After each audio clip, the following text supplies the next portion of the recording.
भारत की पॉपुलेशन का 8% भाग वो है जो LGBTQ कम्युनिटी से ताल्लुक रखता है।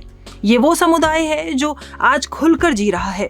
अब उनके ऊपर अपनी इच्छा से अपने पार्टनर के साथ रहने पर कोई क्रिमिनल केस नहीं होता। हाँ, मगर ये भी नकारा नहीं जा सकता कि हमारे देश में अभी भी इस समुदाय को अलग नजरिए से देखा जाता है। ये नजरिया घृणा से भरा होता है, तानों से भरा होता है। मगर चलो, राहत ये है कि संविधान में इनके अस्तित्व को एक पहचान मिली है जो 2018 से पहले नहीं थी। इस पहचान को हासिल करने के लिए काफी मेहनत लगी है, LGBTQ कम्युनिटी की भी और एक महिला की भी जिसने निरंतर LGBT कम्युनिटी के अस्तित्व को पहचान दिलाने पर काम किया है। इस महिला के बारे में बात करने से पहले जरा अच्छे से समझ लेते हैं कि क्या है LGBTQ कम्युनिटी और क्यों इसका नाम दिया गया है LGBTQ। LGBTQ का फुल फॉर्म है L यानी कि लेस्बियन। जब एक लड़की या फिर महिला का दूसरी लड़की के प्रति आकर्षण होता है तो उसे लेस्बियन कहा जाता है। G का मतलब होता है गे। जब दो पुरुष एक दूसरे की ओर आकर्षित होते हैं तो उन्हें कहा जाता है गे। B का मतलब होता है बाइसेक्सुअल।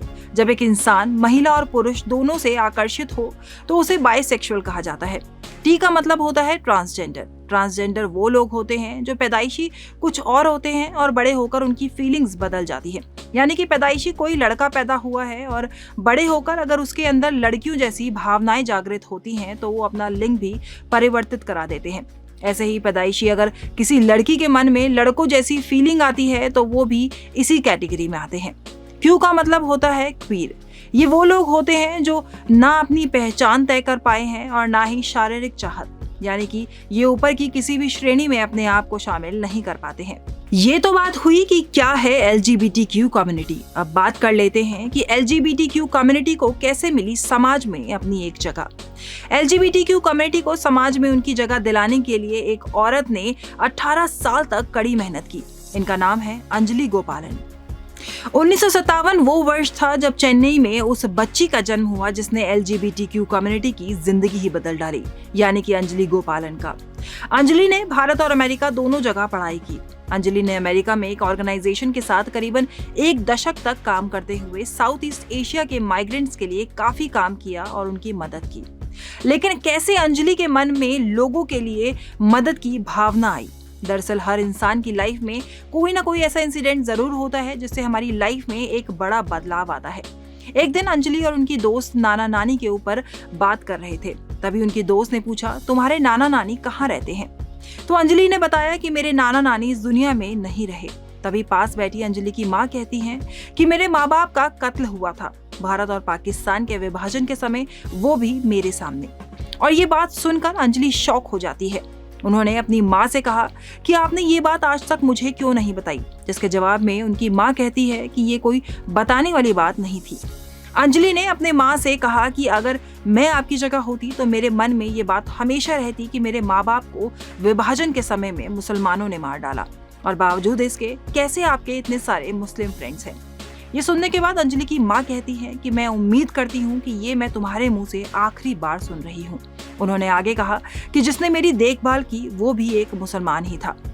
जो कुछ भी उस समय हुआ वो 2 तरफा था और इसमें किसी धर्म विशेष का कोई हाथ नहीं था।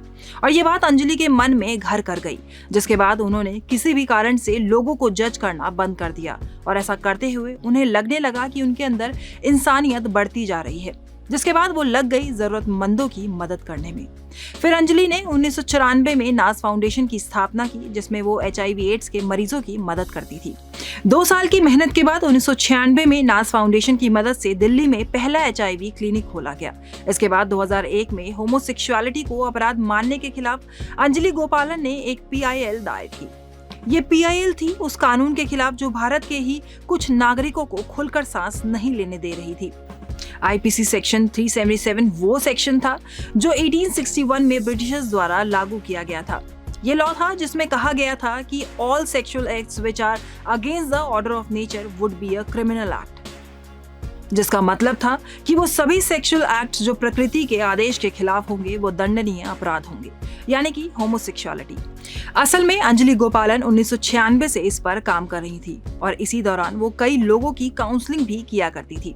अंजलि बताती हैं कि जब वो किसी परिवार की काउंसलिंग करती थी तो उस दौरान कई बच्चों के पेरेंट्स मुझे बोलते कि ठीक है, हम अपने बच्चे को वो जैसा है वैसे अपना लेंगे, मगर इससे कहिए कि वो शादी कर ले और बच्चे पैदा कर ले। अपने बचे हुए समय में वो जो कुछ भी करना चाहे वो कर सकता है। इसी से आप लोगों की मानसिकता का अंदाजा लगा सकते हैं कि उनकी क्या सोच है होमोसेक्सुअलिटी को लेकर और शादी को लेकर। इसके बाद अंजलि के पास एक और केस आया, जिसके बाद उन्हें लगा कि अब बहुत हुआ, अब तो जरूरत है कोर्ट का दरवाजा खटखटाने की। एक बच्चा अंजलि के पास आया और उसने बताया कि उसके पेरेंट्स उसे एक बड़े हॉस्पिटल लेकर गए और उसे वहां शॉक ट्रीटमेंट दिया गया ताकि वो स्ट्रेट हो जाए। जिसके बाद अंजलि को समझ आ गया कि उन्हें इस तरह के अपराध के खिलाफ तो कदम उठाना पड़ेगा और साथ ही देश में हो रहे इसी तरह के अपराध के खिलाफ जिनके खिलाफ लोग आवाज नहीं उठा पा रहे हैं, उनके लिए आवाज उठानी पड़ेगी। इसके बाद Anjali national human rights commission के पास गई और बाकी के समाज की तरह ही यहाँ से भी उन्हें निराशा ही हाथ लगी। इसके बाद 2001 में अंजलि ने कोर्ट का दरवाजा खटखटाया, जो मुश्किलों भरा होने वाला था। सबसे पहले उनके केस को हाई कोर्ट ने बाहर का रास्ता दिखाया। इसके बाद उन्होंने सुप्रीम कोर्ट का दरवाजा खटखटाया, वहां से उन्हें फिर से वापस हाई कोर्ट जाने को कहा। इसके बाद 2009 में हाई कोर्ट में जब ये मुकदमा चल रहा था तो नास फाउंडेशन द्वारा सेक्शन 377 को पूरा पढ़े जाने की गुजारिश की गई, जिसमें चाइल्ड अब्यूज और एनिमल अब्यूज भी शामिल था। जिसके बाद साल 2012 में पॉस्को एक्ट 2012 आया और चाइल्ड अब्यूज के खिलाफ एक अलग एक्ट बना। इन सब के बाद 2009 में दिल्ली हाई कोर्ट ने होमोसेक्सुअलिटी को मान्यता देते हुए उन सभी लोगों के चेहरे पर खुशी दे दी जिसकी वजह से लोग समाज में खुलकर अपनी सेक्सुअलिटी को अपना नहीं सकते थे। अंजलि गोपालन की मेहनत रंग लाई और उन्होंने वो कर दिखाया जो भारत में होना नामुमकिन सा दिखाई दे रहा था। लेकिन 2013 में सुप्रीम कोर्ट ने उन सभी के चेहरों की रंगत उड़ा दी जो दिल्ली हाई कोर्ट के 2009 के फैसले से खुश थे। 2013 में सुप्रीम कोर्ट ने ये कहते हुए दिल्ली हाई कोर्ट के फैसले को खारिज कर दिया कि जिन LGBTQ के बारे में बात हो रही है वो तादाद में इतने कम है या फिर ना के बराबर है, वो है कहाँ, और साथ ही ये हमारे मॉरल वैल्यूज के खिलाफ है। इसके बाद वो हुआ जो आज तक ना हुआ था। देश के अलग अलग कोनों से अंजलि गोपालन के साथ खड़े दिखाई दिए कई गे और लेस्बियन कपल्स। अब तक अंजलि गोपालन के साथ बहुत कम ऐसे लोग खड़े होकर लड़ाई लड़ रहे थे, मगर सुप्रीम कोर्ट के इस जस्टिफिकेशन के बाद पूरे देश से LGBTQ कम्युनिटी के लोग अंजलि के साथ सड़कों पर उतर गए और उन्होंने सुप्रीम कोर्ट के साथ पूरे देश को ये संदेश दिया कि हम भी हैं। जिसके बाद सुप्रीम कोर्ट को होमोसेक्सुअलिटी के समर्थन में फैसला सुनाना पड़ा और 6 सितंबर 2018 को सुप्रीम कोर्ट ने अपना जजमेंट सुनाते हुए होमोसेक्सुअलिटी को डीक्रिमिनलाइज करते हुए मान्यता दे दी। जिसके बाद आखिरकार अंजलि गोपालन की मेहनत सही मायने में रंग लाई और 2018 से लेकर आज तक LGBTQ कम्युनिटी को हमारे देश में एक अलग पहचान मिली और हक मिला अपनी जिंदगी को खुद की शर्तों पर जीने का।